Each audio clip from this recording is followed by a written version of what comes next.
Hey, how are you? Welcome to your Nooner with me, Dave LaMont. And delighted that you are here. Got a lot to talk about, but it's going to basically be very South Florida centric after the first show today. Just to let you know, it's me today. This is what happens when one of your guests doesn't return his email. Another one is working, allegedly working, Mary Rose. But we will get to that because a lot of people seem to be very interested in one of my topics today. That is the great South Florida talk show host, Neil Rogers. So I'm going to get to that in just a little bit. But the first thing I wanted to talk about is something that really started to annoy me in the wake of Tiger Woods' accident. Naturally, as it happened when he had his little accident, thanks to his wife, and other things in Windermere years ago. This accident drew thousands of hours, it seems like, of media attention. Different kind of attention. As it turned out, this was just a guy who was driving probably a little too fast, lost control of his car, and has been seriously hurt. But it's Tiger Woods. Now, once you got through the layer of, oh my God, I hope he's okay, and prayers up and praying emojis and all this other stuff, you started getting blowback from people who are like, is this the only thing people are going to talk about today is Tiger Woods and his accident? Why can't we talk about COVID-19? As if we haven't done that already. Because we have. And I'm not saying this is a welcome respite. Hell no. But I got to tell you, let me offer some well-worn advice about things that drive you nuts. Do you eat foods you don't like and you hate them? Probably not. There are certain foods that are on my absolute no-no list.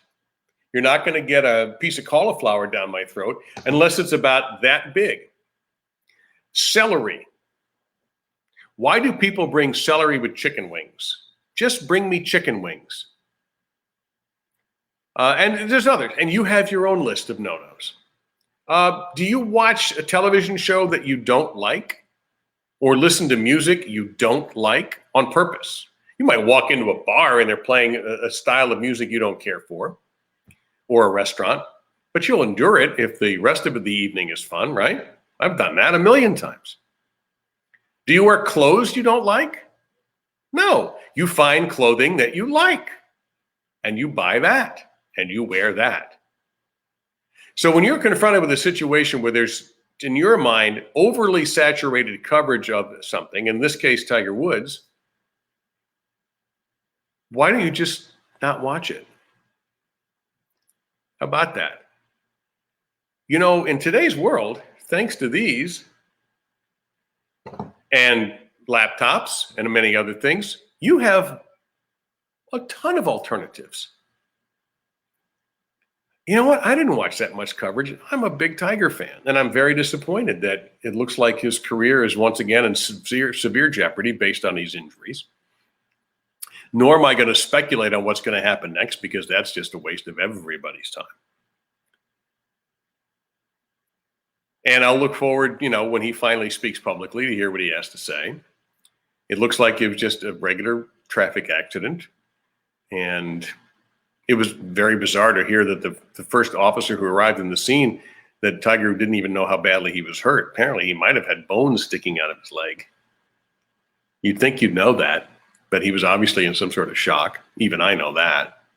But I don't understand why you feel the need to go public with your complaints. I finally got frustrated, and there was a guy from MSNBC, and I forgot his name. I could look it up, I suppose, if I really want to. And he complained about it. And my thought was, dude, you work for a major network. MSNBC. Yeah, here he is, Fernand R. Amandi, who I don't know, and he doesn't know me. So he's complaining. Is this the only thing that's going to be on? And I wrote him, why don't you use the resources of your network and do some work on your own? News is out there. Find it yourself. And he actually liked the tweet. So when you're confronted with these situations, the election, for example, and all elections have become so overwhelming now with publicity and especially social media. But if it starts to overwhelm you, just walk away.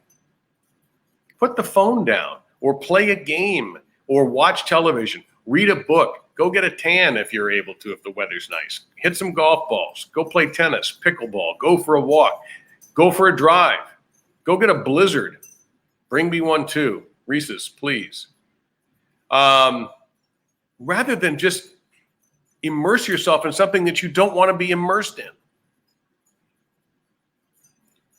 That's all. I just have to admit I don't get that. I really don't understand why people do that. I understand what people do with hate watch and hate listening. Like there are people who hate watch a particular political program, say Tucker Carlson or Rachel Maddow, and they hate it. But they do it so they can sit there and hurl verbal bricks at whatever they don't like. I don't understand that. I have enough headaches, enough things to worry about, that I don't need to sit there and get angry about a program. I'll just fast forward through the angry parts, or I just won't watch it. I don't need that headache. I can manufacture my own problems. I don't need help. So that's my bit of advice. Just walk away and find something else to do. Or in the case, if you have the resources of an MSNBC, for God's sakes, use them. All right, now, the other thing I want to talk about, this comes up because I'm part of a couple of different Facebook groups, and there's a great Twitter account, the Fake Tom Jicka, Neil Rogers Show, that keeps up with all things Neil Rogers. And I want to talk a little about my experiences with Neil and what I got out of his time as a South Florida talk icon, the greatest of all South Florida talk show hosts, which is not knocking the people I have worked with, have known, been on the same radio stations with back in my radio station days. None of that. But there's always got to be the best, right? And he was the best. And I did get to work with him a long time ago. Wish I could show you that photo if I had any skill to this at all. I've got a great picture. Maybe I'll put it up on Facebook on this page, on these pages later. I'll dig it up. Of the two of us, a little ad flyer of the two of us. Neil was the play-by-play guy for Miami Hurricanes baseball. And in my first year there, I was the color guy. This is when I was still a student, by the way. I hadn't even graduated. So that's where I met Neil. In the 1980, I was hired at the old WNWS, W News, which was a true news talk station. All news in the morning and then talk shows straight on. It's the only place I've ever had a gun pulled on me. Not by Neil. I think my second or third day of employment there, I was doing sports and morning drive. I had to drive about an hour. And at the time I was a student at UM, but I couldn't afford to live on campus. So I lived with my parents in Wilton Manors and would drive. I did have a car, would drive down to the studio. Anyway, so I go to the bathroom at 5 in the morning, 5:15. And the previous overnight host was a guy named Jerry Wichner. And Jerry was sort of a local dude. He was. Had his own airplane. We later found out that Jerry was using that airplane. This was the late 70s, early 80s in Miami. Get it? Right. Anyhow, that was the rumor anyway. So to go to the bathroom at this studio in South Miami, you had to open, it was men's and women's. Women's room was on the other side. I was obviously the men's room. So you had two doors to open. You had a door, and then the second door got you into where you really needed to go. Door 1, open door 2, there's Wichner like this with a gun. Amazingly, I didn't plotz myself, as Krusty the Clown would say. And I said, hi.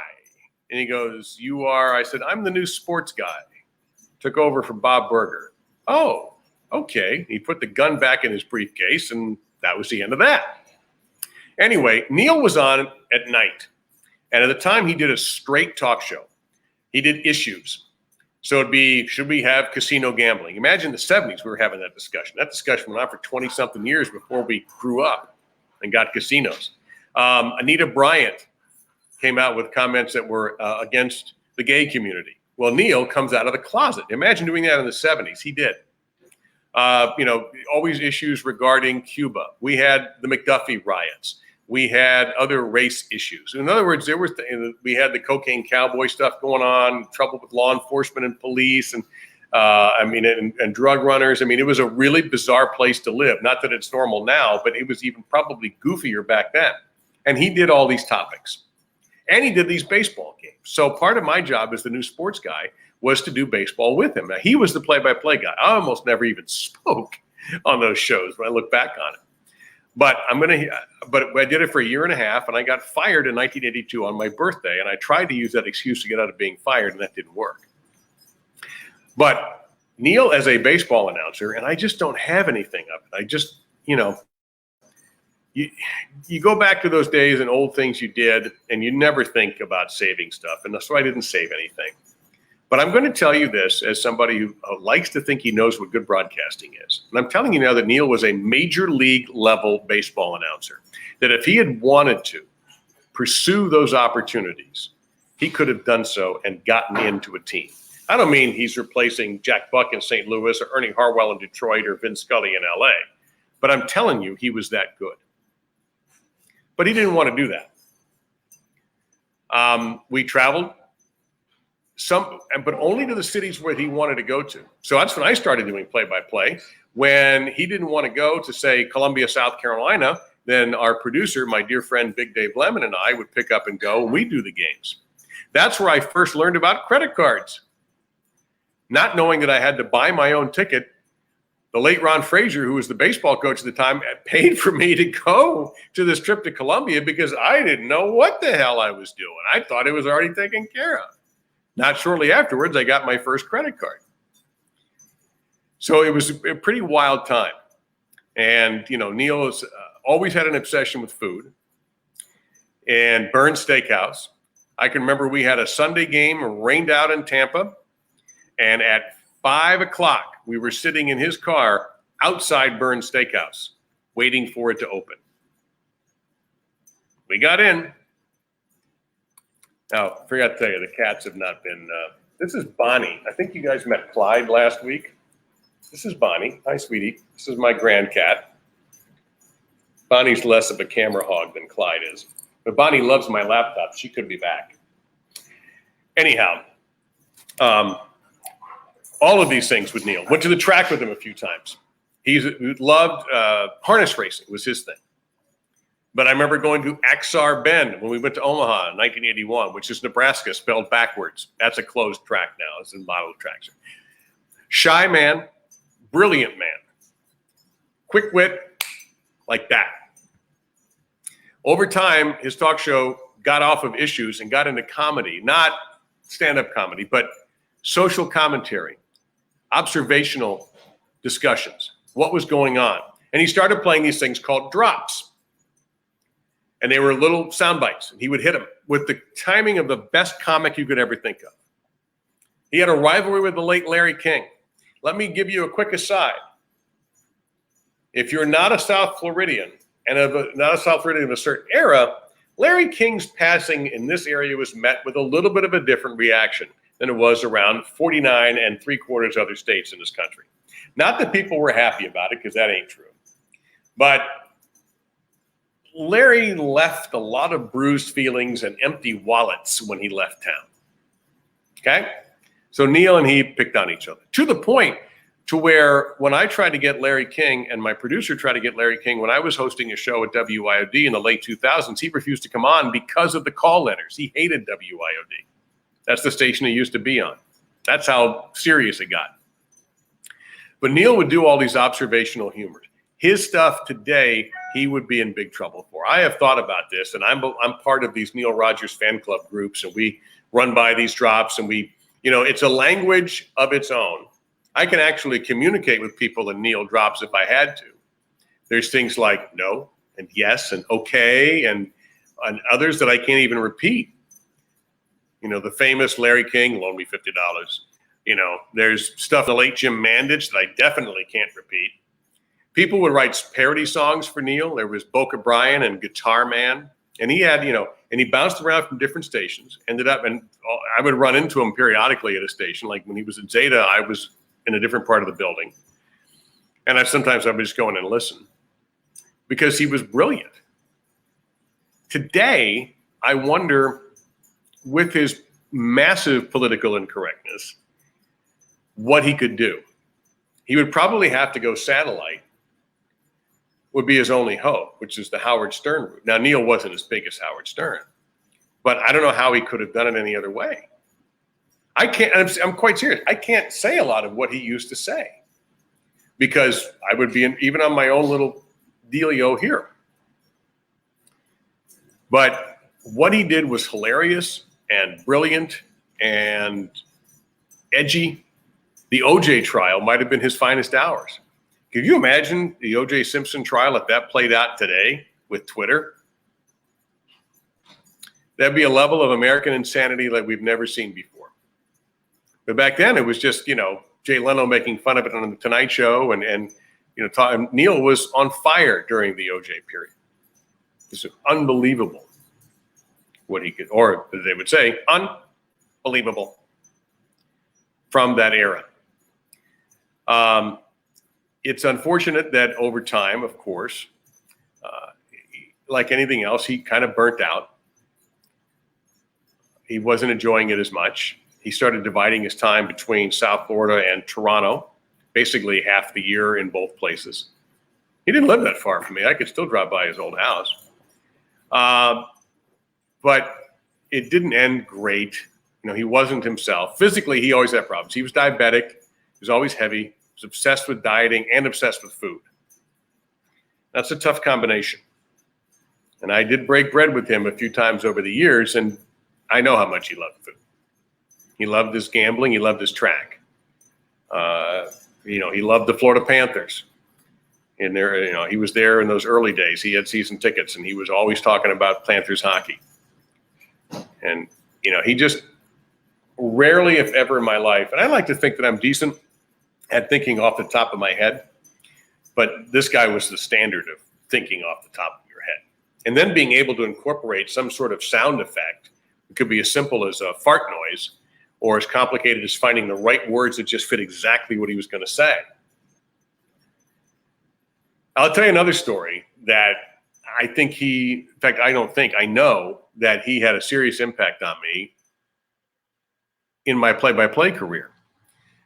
In the late 90s, I was one of the two voices for the Miami Hurricanes. And the last year, I became the principal voice. I replaced the now late Sonny Hirsch, who had retired, sort of. A very complicated situation. So now I think, of course, I'm hot crap. I'm the voice of the Kings, baby. Yeah. So I do a football game, and it was a very dramatic game up in Morgantown, West Virginia. Tough, brutally difficult place to play, and Hurricanes won. And I'm going crazy during the game, describing all these plays, and I'm up and down, and I'm walking out of there thinking, I am one hot dude. And I'm in the car on Monday, and I think I'm driving down to UM, and Neil's on, and he starts talking about me, and I go, oh, great, Neil was listening. This is awesome. And he ripped me an ass. Said I was out of control, I was screaming, I was incoherent, and by the time he finished ripping me, I was about this big, and I was driving the car kind of like this. And he was right. He was right. I had overdone it. I hadn't learned yet, because I wasn't that experienced about how to handle those situations. And it was a very valuable lesson. Now, I don't know if he meant it that way. I'm sure he didn't think, I'm going to teach LaMont here how to be a good play-by-play guy, which he was. But it was a hard lesson to learn and an embarrassing lesson to learn because he had the biggest audience in town in the English language market. And again, for those of you who don't know the area, we have a very powerful Hispanic media here. So you really do have two different markets. You have an Hispanic market, and I guess you could say you have what's called urban radio market as well here. Definitely you do. So it's a divided area as far as your radio markets go. But anyway, English language, yeah, Neil God, no question. So that hurt, man. This is one of my idols, just cracking me on the knuckles. But in retrospect, and it didn't take me long to figure out that he was absolutely right. And I kind of tried to tone it down the rest of the time that I had the job, which wasn't, unfortunately for me, not much longer. And 5 or 6 therapists later and 21 years of having lost that job, I still haven't gotten over that, in case you're wondering. But it was interesting. There's still people who pay tribute to Neil all the time. And I wanted Barry Rose to be on. If you remember, Barry was on with Jeff Bowdren some time back talking about wrestling and a little bit about Neil. But Barry's tied up today with his real job, and so wasn't able to make it, which is a shame. I would love to have him on sometime, and we could go into some more of this, talk a little bit about the legend. But it fascinates me that he still has that trail, because there is no other talk show host that's ever been in this town that has that trail, and I mean that in a positive way, of memories, of drops. We've had some big names come through here. And the rivalries he had, either with people, and some of them were kind of in fun, some of them were not. He trashed some well-known, some very good broadcasters. There was a guy named Howard David, who was a national radio broadcaster who became the voice of the Dolphins for a little while, and Neil just couldn't stand him. And Howard David became, and still is, a Neil joke. This guy was an accomplished broadcaster, but Neil just took a disliking to him. Genuine dislike. There was the funny, goofing around stuff. Obviously, I mentioned his, disdain for Larry King, and it was mutual, pardon the expression. That's a very inside Larry King joke, but if you're a fan, you know what I said. That wasn't bad, actually. Give myself credit for that. You have the drops. You have all the stuff that's available. Nobody else has that kind of legacy. And I'm going through a mental Rolodex of the people. I'm talking about in talk. Now, we've just lost people like Bill Tanner and some other folks who've had great legacies on the air as personalities in music.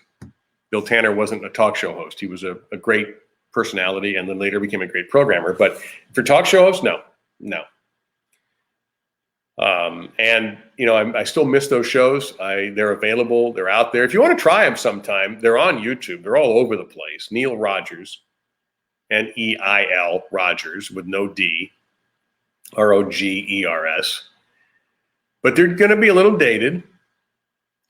And if you're not from this area, you're probably not going to get a lot of the humor. But I was in awe of him, and I still am.